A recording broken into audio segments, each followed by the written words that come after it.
Hey folks, welcome to What's the Dilly-o, the podcast where we get real with the people building fintech tools that actually work.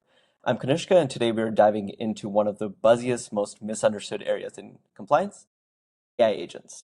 Now, most of you know the face that is on this screen right now, but Trisha, for those of us who haven't met you, who are you and what is Unit21 in one sentence? Thank you, Kanish, for having me. I'm Trisha, founder, CEO of Unit21. Unit21 does anti-fraud and anti-money laundering software for fintechs and financial services companies, focused really on the post-onboarding side of things. Absolutely. I think at this point, you guys are really part of the old guard of new fintech stuff, right? So today's conversation, I think I really want to concentrate on AI agents, just because it's like everyone's talking about it, and I'm not really sure like how much of it's relevant yet. I know you guys have delved really deep into the AI agent space. So, quick question for you. Everyone's kind of shooting this AI agent kind of silver bullet at fraud and compliance. I think 16, 17 different YC companies popped up in the last couple of cohorts. Yeah. Everything's kind of going crazy. Like, how is Unit21 kind of differentiating your offering? Yeah, great question. And it's so funny when you said we're the old guard of the newer age companies. And AI, everyone's trying to do AI, right? Like AI is a way that you start a company, AI is a way you stay relevant for older companies. And one of the things for us that is really important is that we actually have something that works. There's a lot of AI out there, there's a lot of different POCs that you can do. And one of the big focuses for us is that the AI is really accurate.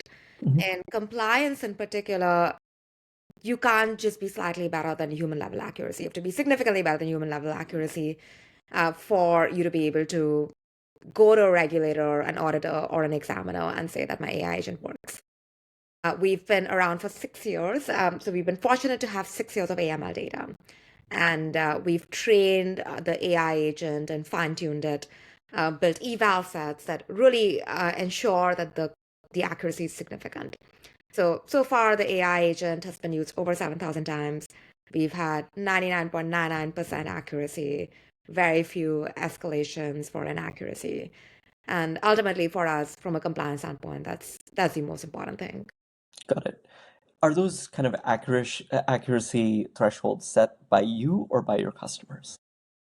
They are set by a customer. So we look at escalations for inaccuracy to determine, or if somebody is not leveraging one of the inputs to determine if the customer is not getting something that they they think is correct. And the reason that we've got it to this degree of accuracy is we boil down, instead of asking questions like, okay, tell me everything I know about the business, we ask very specific questions like, what is this individual in the high intensity drug trafficking area list? And these are, yes or no questions or questions without that much nuance. And we break those down, and all of these are customizable by our customers. But this enables for the AI to be really accurate. And then we bubble and we train each of these subtasks on the 6 years of AML data that we have.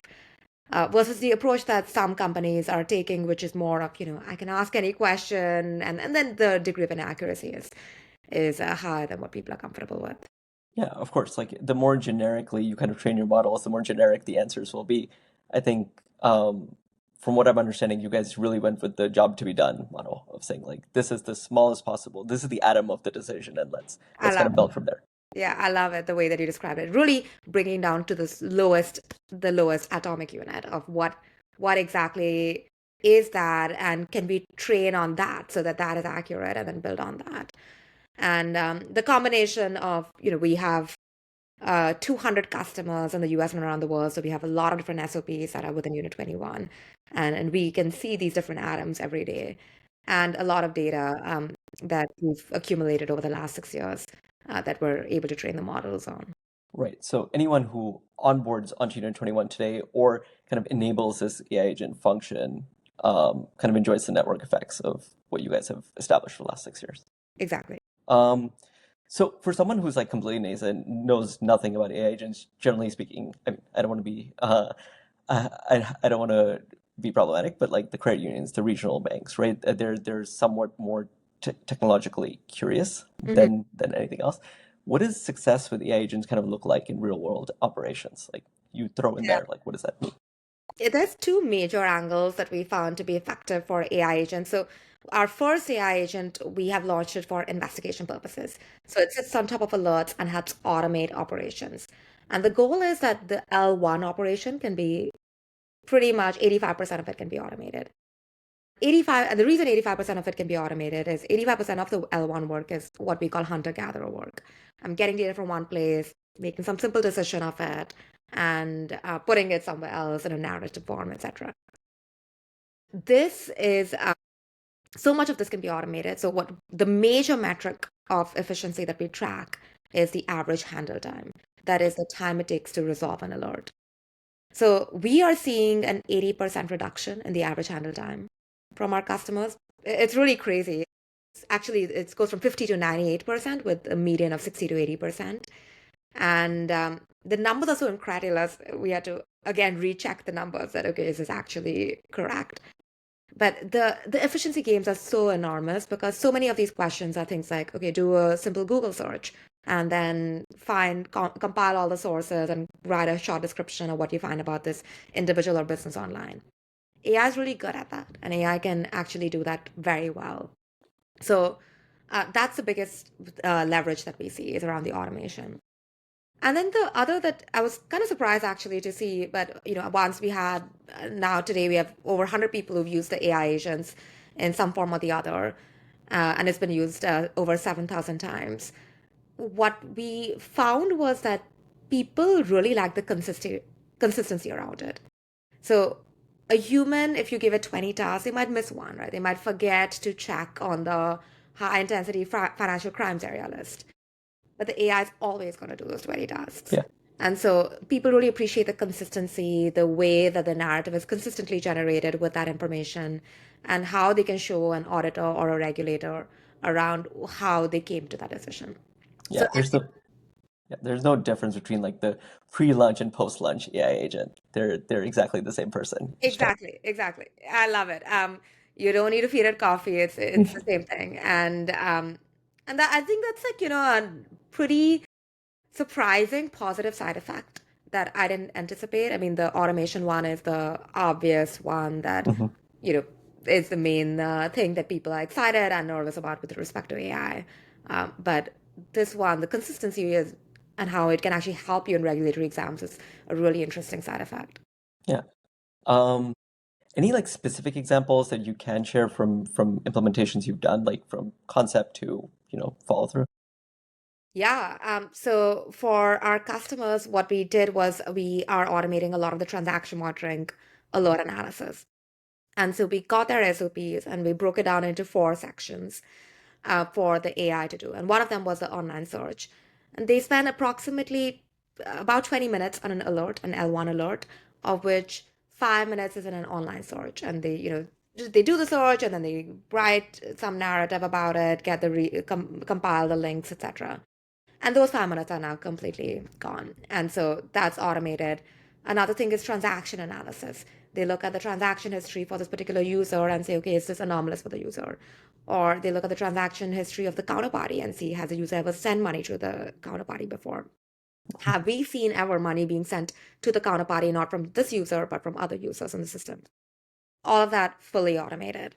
And so we are seeing from a 20-minute alert review time to a 5 minute, where the 5 minute is really reviewing the AI, making sure that, okay, it is doing what it is saying it's doing, and then taking the final decision of that. So that we found to be a really good crawl, walk, run approach where people are getting a human in the loop, but really to review the results um, instead of um, instead of going through the entire exercise themselves. Yeah.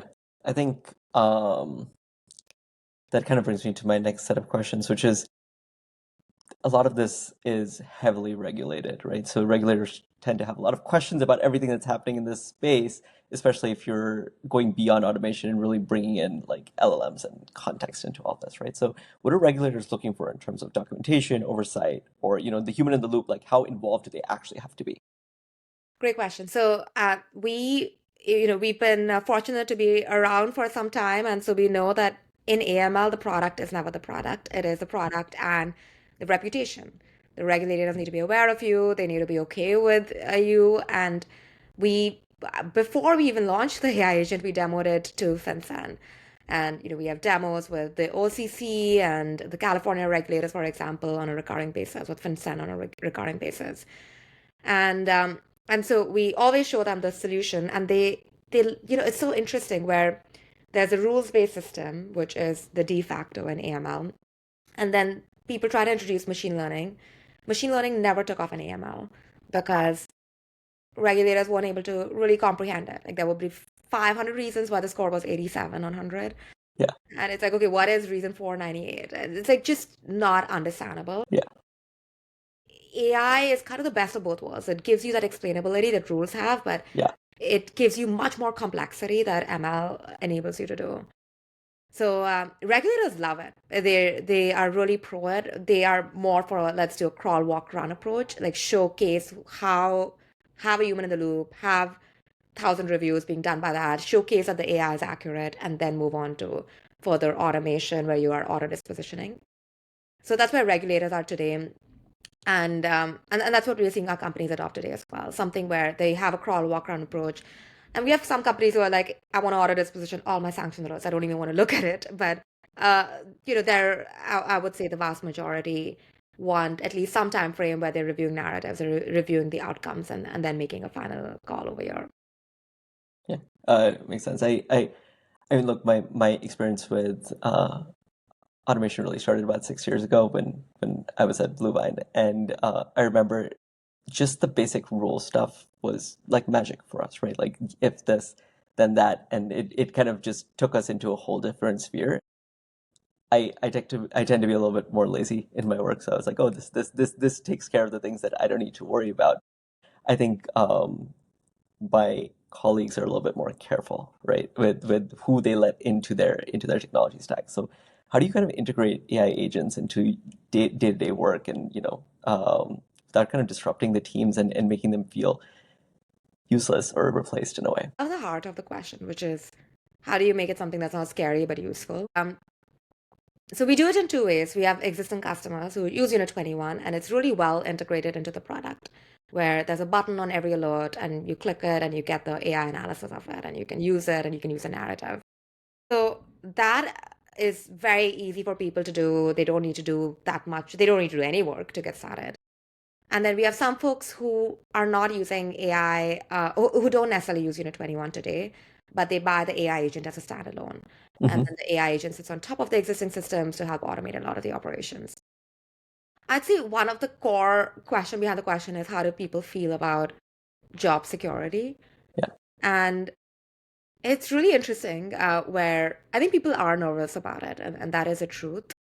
But with AML, I've never met a team who's like, oh, I'm over-resourced or I'm like fully resourced. They're always under-resourced. Yeah. So they're actually quite welcome. They welcome that they don't have to do this grunt work. And they're like, I don't want to do this work anyways. I'd rather focus on finding more creative risks, focus on my deeper investigations that AI cannot do today, which are, really complex investigations.